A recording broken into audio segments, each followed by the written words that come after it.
Hey you guys, so I am back with another video.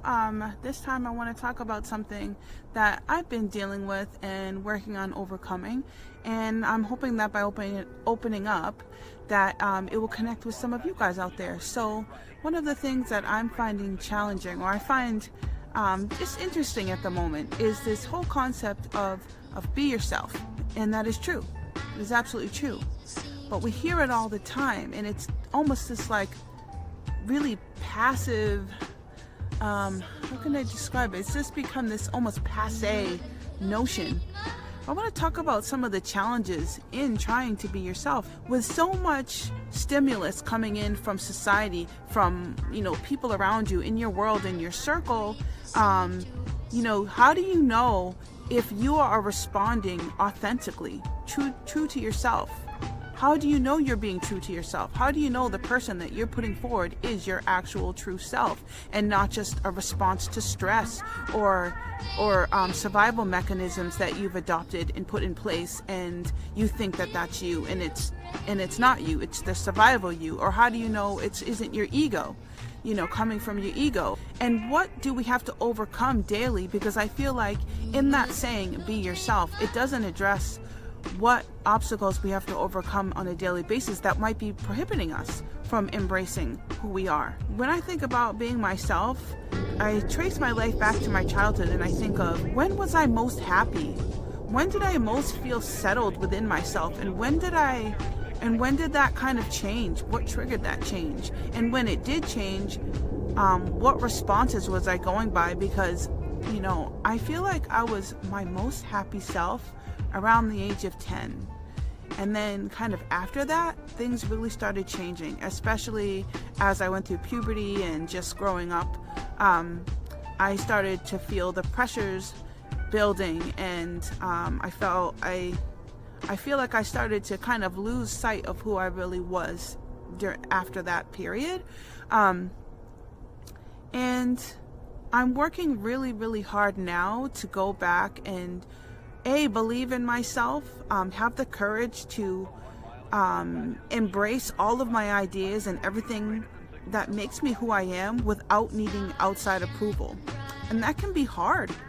You can feel like a fish out of water trying to be yourself, because you have to get over that fear of rejection, and you have to get over the trauma that of being rejected in the past has caused you.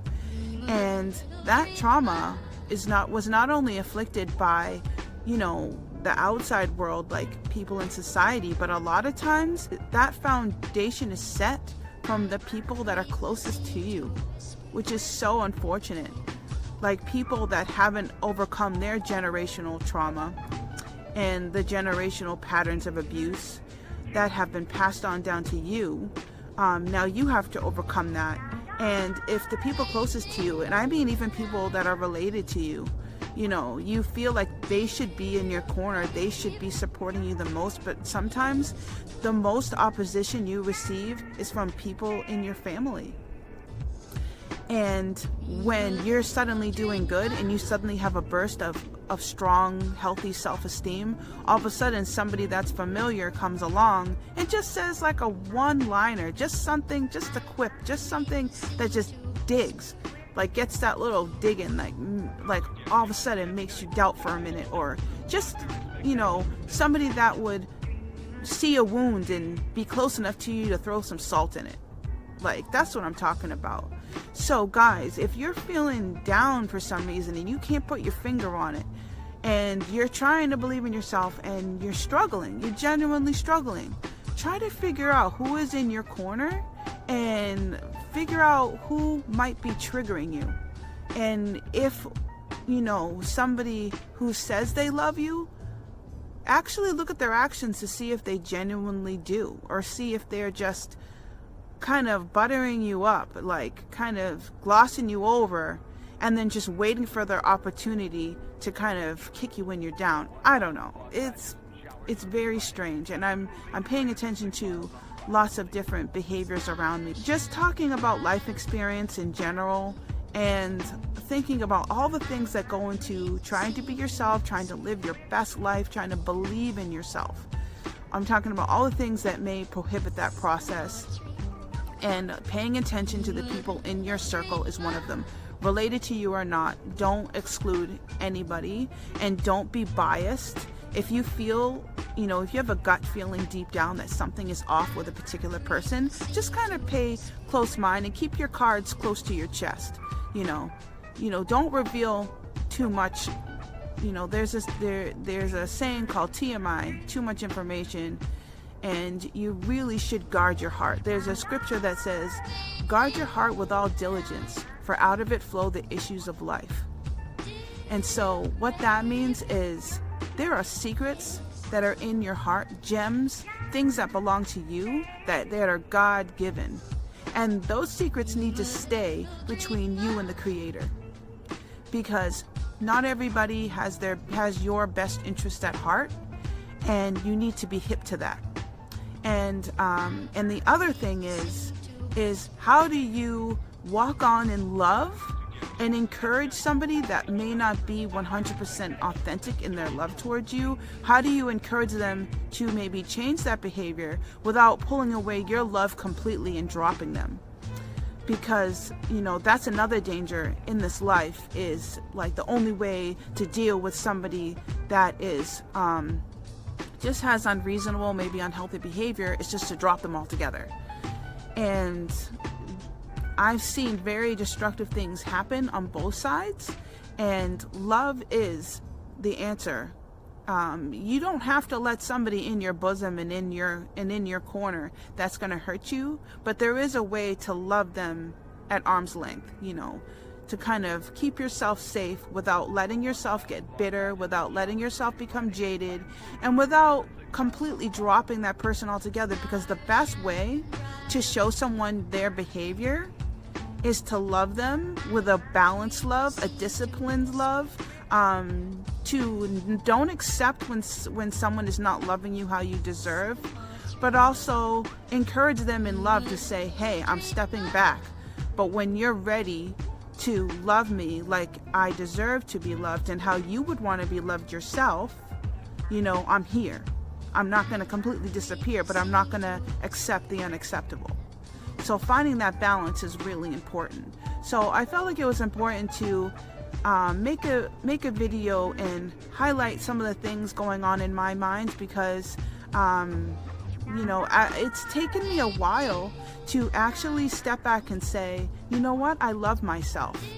And I'm going to be 40 years old soon. And the first time I actually felt like I genuinely loved myself was in my 30s. I had to crack my 30s before I could genuinely look in the mirror and feel like I loved the person looking back.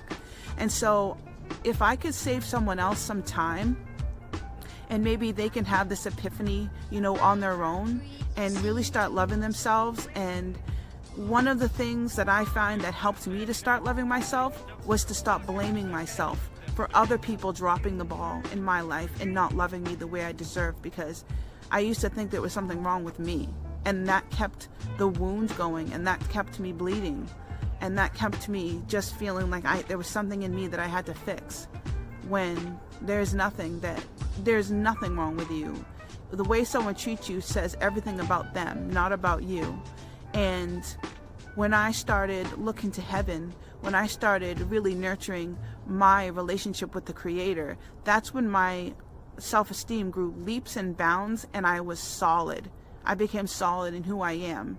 Because it's not to say that, once you start to realize that you deserve all the love, and you deserve your own love, and that you don't have to wait for other people to realize your worth before you start loving yourself. Once you realize that, once you realize that, it doesn't mean that the behavior is going to stop from other people, because you can't control how other people are going to behave. However, you can control how you respond to it, and you don't have to be shaken when somebody decides to have some flaky behavior towards you. You don't have to be shaken by it. You don't have to be moved by it. You can walk on in love, and you can continue to build your strength, your inner strength, and your inner utopia. So with that, I will leave you guys. Thank you so much for tuning in. It's been a pleasure. I hope to see you guys again. I hope you liked this video. If you did, please like and maybe even leave a comment, because that would help me so much grow my channel, and subscribe too, please. Every day that I decide to face my own fears and have some courage and just reach out on this platform, I'm finding that it is making my life better and the lives of others better, because I've gotten some really great feedback. So I'm going to keep going, and I hope to see you next time.